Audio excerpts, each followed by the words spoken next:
بسم اللہ الرحمن الرحیم۔ یہ ساری زندگی نبوت کے گھر سے کھاتا رہا۔ حالات سیدنا ابو طالب کے اوپر جو ذرا تھوڑے سے مشکل آ گئے، جس کی وجہ سے رسول اللہ صلی اللہ علیہ وسلم نے ساتھ دینے کا فیصلہ کیا کہ ایک جو ہے وہ ساری زندگی نبوت کو کھلاتا رہا، نبوت کو کھلاتا رہا۔ ابو بکر ساری زندگی نبوت کو کھلاتا رہا۔ اس نے لڑکی لی، ابو بکر نے لڑکی دی۔ یہ گل تم سمجھ نہیں آنی تو میں سمجھانی نہیں کوئی یہ میں وضاحت بھی نہیں کرنی۔ 6 سال کا بچہ اس دعوت کو سن کے کہتا ہے بابا سے پوچھوں گا۔ اس کے بیٹے کو جا کے کہے کہ تیری ماں اپنے یار نہ جا رہی تھی، ادھر لڑائی بھی ہو جائے گی اور جوتے بھی بڑھیں گے۔ بسم اللہ الرحمن الرحیم۔ ایک مولوی صاحب ہیں اور مماتی ہیں، جناب کا نام جو ہے وہ عطا اللہ بندیالوی ہے۔ ان کی کچھ ویڈیوز جو ہیں وہ ہمارے ایک دوست ہیں سجاد اکبر بھائی، انہوں نے واٹس ایپ کی۔ دیکھ کے ایک عجیب سی سچویشن تھی کہ بھئی ایسے لوگ ایگزسٹ کرتے ہیں۔ آج تک جو ہے وہ اگر ہم ڈائریکٹلی خارجی نہ بھی کہیں تو خارجی و ذہن لوگ جو ہیں وہ ضرور ایگزسٹ کرتے ہیں۔ حضرت صاحب جو ہیں وہ گفتگو کرتے ہوئے یہ بتا رہے تھے کہ سیدنا ابو بکر صدیق کا اور سیدنا علی کا کمپیریزن کر رہے تھے، اور بتا رہے تھے جی بتاؤں میں تمہیں علی اور ابو بکر میں فرق کیا ہے؟ بتاؤں فرق کہ نہیں سننا چاہتے آپ؟ اور بتاؤں تمہیں کہ علی اور ابو بکر میں فرق کیا ہے؟ اور فرق بیان کرتے ہوئے پہلا فرق کہتے ہیں جی کہ ایک ساری زندگی نبوت کے گھر سے کھاتا رہا۔ یہ ساری زندگی نبوت کے گھر سے کھاتا رہا۔ حضرت علی کو کس نے پالا تھا؟ کس کے گھر میں رہتے تھے؟ کس کے گھر میں کھاتے تھے؟ یہ ساری زندگی نبوت کے گھر سے کھاتے رہے۔ یہ مولا علی کی بات ہو رہی ہے، داماد رسول کی بات ہو رہی ہے، باب العلم کی بات ہو رہی ہے، جنتی جوانوں کے سرداروں کے والد کی بات ہو رہی ہے، اور جنتی عورتوں کی سردار کے خامد کی بات ہو رہی ہے۔ اندازہ کر لیجیے آپ کہ ایک نبوت کے گھر سے کھاتا رہا، کیا وہ نبوت کے گھر سے خود ہی کھانے چلا گیا تھا؟ کیا ان کے والد محترم جو ہے وہ چھوڑنے چلے گئے تھے؟ خود رسول اللہ صلی اللہ علیہ وسلم نے انہیں اپنی کفالت میں لیا، اور حضرت عباس کو کہا کہ آپ جو ہے وہ حضرت جعفر کو جو ہے وہ اپنی کفالت میں لیں، کیونکہ سچویشن ایسی تھی، قحط سالی تھی، حالات سیدنا ابو طالب کے اوپر جو ذرا تھوڑے سے مشکل آ گئے، جس کی وجہ سے رسول اللہ صلی اللہ علیہ وسلم نے ساتھ دینے کا فیصلہ کیا۔ اللہ کے بندے کچھ غور کرو، کچھ سوچو، کتنی محبت بھری بات تھی، کتنا پیار بھرا یہ ایک عمل تھا جسے تو نے کس انداز میں بیان کر کے عجیب ہی بنا دیا پکڑ کے۔ اور پھر یہ اس علی کی بات ہو رہی ہے جن کے والد گرامی حضرت ابو طالب نے رسول اللہ صلی اللہ علیہ وسلم کی کفالت کی۔ اب جب رسول اللہ صلی اللہ علیہ وسلم نے مولا علی کی کفالت کی، ان کے باپ بھی زندہ ہیں، والدہ بھی زندہ ہیں، اور جب دوسری طرف دیکھا کہ کب سیدنا ابو طالب نے رسول اللہ صلی اللہ علیہ وسلم کی کفالت کی، کب؟ جب والد محترم دنیا سے جا چکے ہیں، والدہ بھی جا چکی ہیں، اور دادا جان بھی تشریف لے جا چکے ہیں۔ اس وقت حضرت ابو طالب نے جو ہے رسول اللہ صلی اللہ علیہ وسلم کی کفالت کی۔ آج اس ابو طالب کے بیٹے کے حوالے سے اس انداز میں گفتگو کی جائے گی، بڑا سوچنے کا مقام ہے۔ پتہ نہیں کیا مولا علی کے ساتھ جو ہے وہ اندر سے ایک تکلیف ہے جو کہ کسی نہ کسی انداز کے اندر جو ہے موقع پر موقع باہر آتی رہتی ہے۔ پھر اب سیدنا ابو بکر صدیق کی شان دیکھیں کس انداز میں بیان کی جا رہی ہے کہ ایک جو ہے وہ ساری زندگی نبوت کو کھلاتا رہا، نبوت کو کھلاتا رہا۔ ابو بکر ساری زندگی نبوت کو کھلاتا رہا۔ یہ کھاتے رہے، وہ کھلاتا رہا۔ اور یہ وہ لوگ ہیں جو ذرا ذرا سی چیزوں کے اوپر شرک کے فتوے لگاتے ہیں۔ کسی کو غوث کہہ دیا شرک کا فتویٰ ہے جی، کسی کو یا مدد کہہ دیا شرک کا فتویٰ ہے جی، ہر بات کے اوپر شرک کا فتویٰ ہے۔ اور ادھر کیا ہے، جب اٹھاتے ہیں تو کیا کر دیتے ہیں، نبوت کو سیدنا ابو بکر صدیق کھلاتے رہے۔ کمال نہیں ہو گیا؟ حضور غور کیجیے اس حوالے سے۔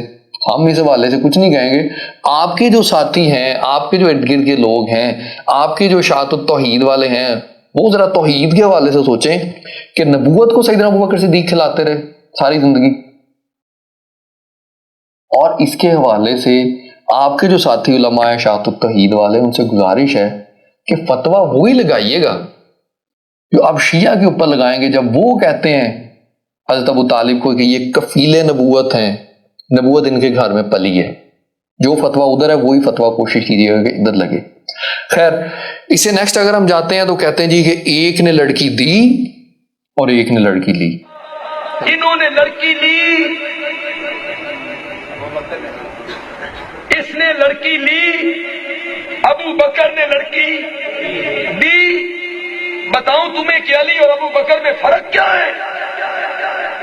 سیدنا ابو بکر صدیق کی شان بیان ہو رہی ہے کہ انہوں نے بیٹی دی، اور سیدنا علی کے حوالے سے یہ بیان کیا جا رہا ہے جی کہ انہوں نے لڑکی لی۔ اور آج بھی 1400 سال گزر گئے ہیں یہ بات بتاتے ہوئے کہ لڑکیوں کی پرورش کے حوالے سے رسول اللہ نے فرمایا کہ وہ باپ جنت میں میرے ساتھ یوں ہوگا۔ آج بھی جو لڑکی لیتا ہے اس کا احسان مانا جاتا ہے، اس کا احترام کیا جاتا ہے، اس کی عزت کی جاتی ہے کہ ہمارا داماد ہے، اور ادھر چیزوں کو ایک عجیب ہی انداز کے اندر پیش کیا جاتا ہے۔ داماد رسول کے حوالے سے ایسے بات کی جا رہی ہے جیسے پتہ نہیں کوئی کیا سچویشن تھی، کس انداز کے اندر اس بات کو جو ہے وہ کیسے اپنے منہ کے اوپر وہ الفاظ لائے جائیں، کیسے وہ بات جو ہے وہ کی جائے کہ کس انداز کے اندر کیا سچویشن تھی۔ کیا مولا علی کو نعوذ باللہ کو بیٹی دے نہیں تھا رہا، نعوذ باللہ یہ گفتگو ہے، اور ادھر جو ہے وہ سیدنا ابو بکر صدیق کے حوالے سے جب گفتگو کر رہے ہیں کہ رسول اللہ کو بیٹی دی اور بڑا احسان کیا کوئی۔ یار کیسی عجیب و غریب آپ کی بات ہے اور کیسی عجیب و غریب گفتگو ہے۔ ہم تو یہ ماننے والے ہیں کہ سیدنا ابو بکر صدیق سے بیٹی لی تو بھی شان ان کی بڑھائی، اور ادھر مولا علی کو بیٹی دی تو بھی شان ان کی بڑھائی مولا علی کی۔ سیدنا عثمان کو 2 بیٹیاں دی تب بھی شان جو ہے وہ انہیں ذوالنورین بنا دیا بیٹیاں دے کے۔ ہم تو یہ ماننے والے ہیں، ہم اس انداز میں نہیں کرتے کہ کسی کی وجہ سے رسول اللہ کی شانیں بڑھائیں اور اس انداز کے اندر چیزوں کو بیان کریں جیسے فلاں نے رسول اللہ کے اوپر جو ہے وہ نعوذ باللہ پتہ نہیں کس قسم کا جو ہے احسان کر دی۔ رسول اللہ خود فرمائیں کہ سب کے احسانوں کا بدلہ میں نے دے دیا، ابو بکر کے احسانوں کا بدلہ اللہ ہی دے گا، وہ تو بات سمجھ میں آتی ہے، رسول اللہ خود فرما رہے ہیں۔ ہم اس انداز کے اندر چیزوں کو بیان کریں یہ بڑی نامناسب بات ہے اور بڑی عجیب و غریب قسم کی چیز ہے۔ پھر کہتے ہیں جی کہ ہم ڈھونڈنے نکلے۔ اچھا جی آپ ڈھونڈنے نکلے تو کیا ہوا؟ کہتے ہیں جی جب ہم ڈھونڈنے نکلے تو مولا علی جو ہے وہ نجف اشرف میں ملے اور ابو بکر رسول اللہ کے ساتھ ملے۔ دونوں کو ڈھونڈنے نکلتے ہیں۔ ہم ڈھونڈنے نکلے، حضرت علی عراق کے ایک شہر نجف اشرف میں مل گئے، اور ہم ابو بکر کو ڈھونڈنے نکلے، وہ آج بھی محمد کے سینے کے ساتھ مل گئے۔ رسول اللہ کے ساتھ ہونا بڑی شان ہے، بڑا مقام ہے، بڑی عزت ہے، بڑی تکریم ہے، لیکن یہ بات بیان کرنے کا انداز نہیں ہے۔ اس بات کو یوں بھی بیان کیا جا سکتا تھا کہ سیدنا ابو بکر صدیق ادھر مل گئے اور مدینہ العلم جو ہے وہ مدینہ شریف میں مل گئے اور باب العلم جو ہے وہ نجف اشرف میں مل گئے۔ اس بات کو اس انداز کے اندر بھی بیان کیا جا سکتا تھا، لیکن تب جب اندر مولا علی کی محبت ہو،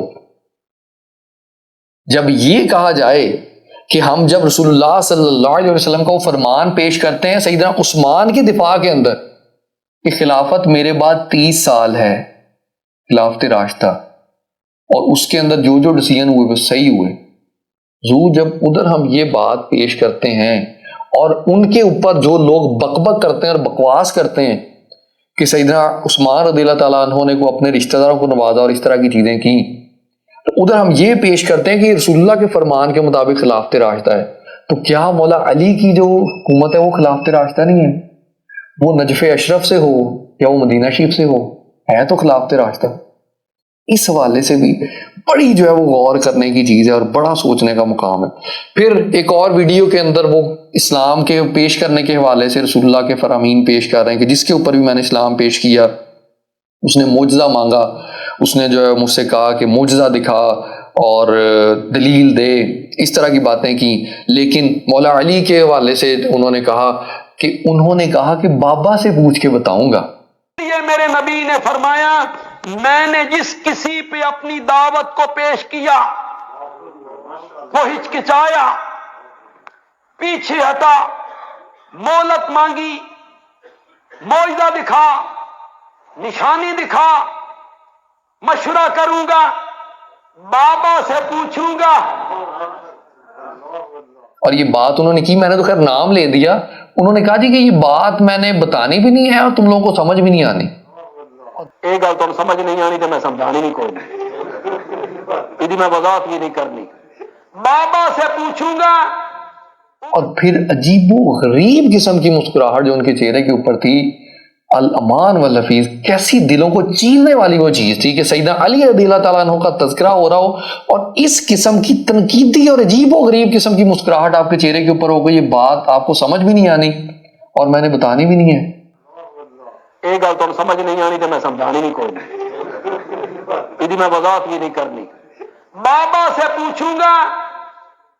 سمجھ تو جنہیں آنی تھی انہیں آ گئی.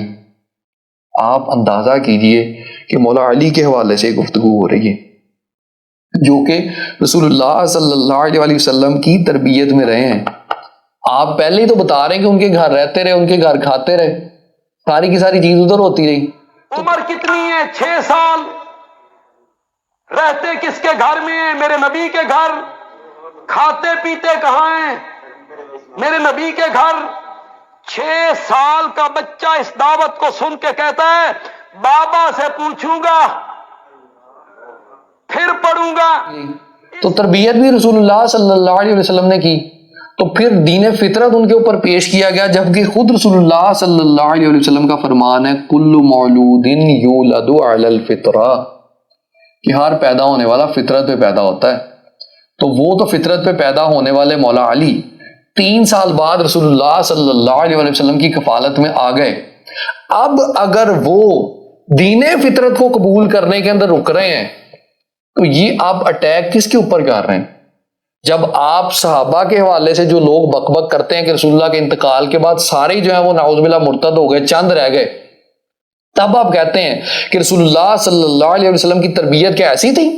یہ تو رسول اللہ کی تربیت کے اوپر جو اعتراض کیا جا رہا ہے اور ان کے سکھانے کے اوپر، ان کے پڑھانے کے اوپر جو اعتراض کیا جا رہا ہے، تو کیا ادھر رسول اللہ صلی اللہ علیہ وسلم کی کفالت کے اوپر، ان کے سکھانے کے اوپر اعتراض نہیں ہو رہا؟ بچپن کی تقاضے کے تحت مولا علی نے کہہ دیا کہ بابا سے پوچھ کے بتاؤں گا. تو کیا جب رسول اللہ نے منع کر دیا کہ ابھی اظہار نہیں کرنا اس چیز کا، تو کیا انہوں نے پوچھا؟ کیا اگلے دن آ کے پھر کلمہ نہیں پڑھ لیا اور رسول اللہ کے ساتھ نمازیں نہیں پڑھتے رہے؟ اس بات کو آپ نے بیان نہیں کیا. ایک طرف ہم بڑا احترام کرتے ہیں، بڑا ادب کرتے ہیں سیدنا سفیان کا، ان کے حوالے سے آپ لوگوں کے کوئی اگر کوئی بک بک کرتا ہے، کوئی اس حوالے سے گفتگو کرتا ہے جو انہوں نے اسلام سے پہلے جو انہوں نے چیزیں کی، ان کے حوالے سے کوئی کام اگر اس طریقے کا کوئی بیان کر دے تو ہم کہتے ہیں کہ اسلام جو ہے وہ پچھلی سارے جو گناہ ہیں ان کو منہدم کر دیتا ہے، گرا دیتا ہے پچھلے سارے کے سارے کاموں کو. بھائی اب آپ وہ چیز جو مولا علی کی کوئی ایسی بات بھی نہیں ہے، ایک بچپن کے اندر بچہ 10 سال کا بچہ ہے اور پھر آپ نے 6 سال کا بچہ بھی کہہ دیا، وہ بھی ایک عجیب و غریب بات تھی. عمر کتنی ہے؟ 6 سال. سیدنا علی رضی اللہ تعالیٰ عنہ جو ہیں وہ رسول اللہ صلی اللہ علیہ وسلم کے اعلان نبوت سے 10 سال پہلے جو ہے وہ پیدا ہوتے ہیں. تو اس وقت آپ کی عمر جو 10 سال تھی. تو 10 سال کے بچے نے اگر کہہ دیا کہ میں پاپا سے پوچھ کے بتاؤں گا، پھر روک دینے کے بعد پوچھا بھی نہیں، پھر اگلے دن اسلام بھی قبول کر لیا، اس کے باوجود اس بات کو بیان کرنا کتنی گھٹیا اور کتنی گری اور کتنی نیچ حرکت ہے. اس حوالے سے بھی آپ کے جو سننے والے ہیں ان کو بڑا ہی غور کرنے کا اور بڑا ہی جو ہے وہ سوچنے کا مقام ہے ان کے لیے بھی. اس سے نیکسٹ یہ کہ جو آپ نے کہا کہ رسول اللہ صلی اللہ علیہ وسلم نے فرمایا سب نے معجزہ مانگا اور سیدنا ابوبکر صدیق نے نہیں مانگا. اس دھرتی پر صرف ایک آدمی ہے، اس دھرتی پر صرف ایک آدمی ہے، میں نے اس دعوت کو اس کے سامنے رکھا، نہ اس نے مہلت مانگی، نہ اس نے مشورے کا ٹائم مانگا، نہ اس نے معجزہ مانگا، نہ اس نے نشانی مانگی، نہ وہ پیچھے ہٹا. میں نے کہا میں اللہ کا نبی ہوں، اس نے ایک لمحہ ضائع کیے بغیر کہا جو تو اللہ کا نبی ہے تو ابو بکر تیرا پہلا امتی ہے. ویسے یہ کہ تاریخ کی کتب کے اندر یہ چیزیں آتی ہیں کہ سیدنا ابوبکر صدیق نے وہ جو خواب دیکھا تھا کہ چاند زمین پہ آیا ہے، ٹکڑے ٹکڑے جو ہیں وہ گھروں کے اندر گئے ہیں، پھر جڑ کے میری جھولی کے اندر آ گئے، پھر انہوں نے جا کے اس کی تعبیر پوچھی تو انہیں کیا تعبیر بتائی گئی. اس حوالے سے آپ جو ہے وہ تاریخ کو بہت زیادہ بیان کرتے ہیں زور لگا کے، آپ بتائیے گا. پھر اس کے حوالے سے وہ جو یمن کے ایک بوڑھے بابا جی تھے، جنہوں نے حضرت ابوبکر صدیق کو جو ہے وہ اس چیز کے حوالے سے بتایا تھا کہ 2 ان کے خلیفہ ہوں گے، ایک ادھیڑ عمر ہوگا. پھر سیدنا ابوبکر صدیق کے پیٹ کے اوپر انہوں نے وہ ایک داغ بھی دیکھا تھا جو بائیں طرف تھا. اس حوالے سے بھی آپ غور کیجیے گا اور آپ بتائیے گا کہ جب رسول اللہ صلی اللہ علیہ وسلم نے اعلان نبوت کر دیا اور مولا ابوبکر صدیق جو وہ گئے اور جا کے وہ ساری کی ساری بات جو ان سے کہی کہ آپ نے کیا اعلان کیا، اور اس کے بعد رسول اللہ صلی اللہ علیہ وسلم نے کہا کہ بھئی تو ایمان لے آئے، اس طریقے سے میرے اوپر جو ہے وہی آئی ہے، تو انہوں نے کہا کہ اس کی برہان دلیل کیا ہے. یہ بھی تاریخ کی کتابوں میں آتا ہے. جیسے کہ ابوبکر صدیق نے پوچھا کہ اس کی برہان اور دلیل کیا ہے، تو رسول اللہ صلی اللہ علیہ وسلم نے ایک جگہ یہ آتا ہے کہ انہوں نے خواب کے حوالے سے کہا کہ وہ جو خواب آیا تھا وہ اس بات کی دلیل ہے، اور پھر ایک جگہ یہ آتا ہے کہ انہوں نے اس بزرگ کے حوالے سے کہا کہ اس نے جو باتیں بیان کی تھی اور جو اشعار تجھے بتائے تھے وہ اس بات کی دلیل ہے. تو حضرت گزارش یہ ہے کہ بات کو بیان کرنے کا انداز ہی ہوتا ہے جس کے اندر ایک اچھی بھلی بات جو ہے نا عجیب و غریب سی بات بن جاتی ہے. آپ اندازہ کیجئے کئی خواتین ہوتی ہیں جو اپنے خامدوں کو یار کہہ دیتی ہیں، مطلب بیوی اور خامد کا بڑا ایک محبت والا اور ایک دوستی والا تعلق ہوتا ہے. اب اگر کوئی شخص کسی کی والدہ کو اس کے اپنے ذاتی خامد کے ساتھ جاتے ہوئے دیکھے، اس کے بیٹے کو جا کے کہے کہ تیری ماں اپنے یار نہ جا رہی سی، بات ایک ہی ہے لیکن اس کو بیان کرنے کا انداز اتنا گھٹیا، اتنا نامناسب اور اتنا بلو دا بیلٹ ہے کہ ادھر لڑائی بھی ہو جائے گی اور جوتے بھی پڑیں گے. تو اب آپ کے حوالے سے جو آپ نے جس انداز میں بات بیان کی ہے کچھ نہیں کہا جا سکتا. اللہ تعالیٰ آپ کو توبہ کی توفیق عطا فرمائے. دین کی بات پھیلانا صدقہ جاریہ ہے. ثواب کی نیت سے ویڈیو کو شیئر ضرور کیجیے. جزاک اللہ.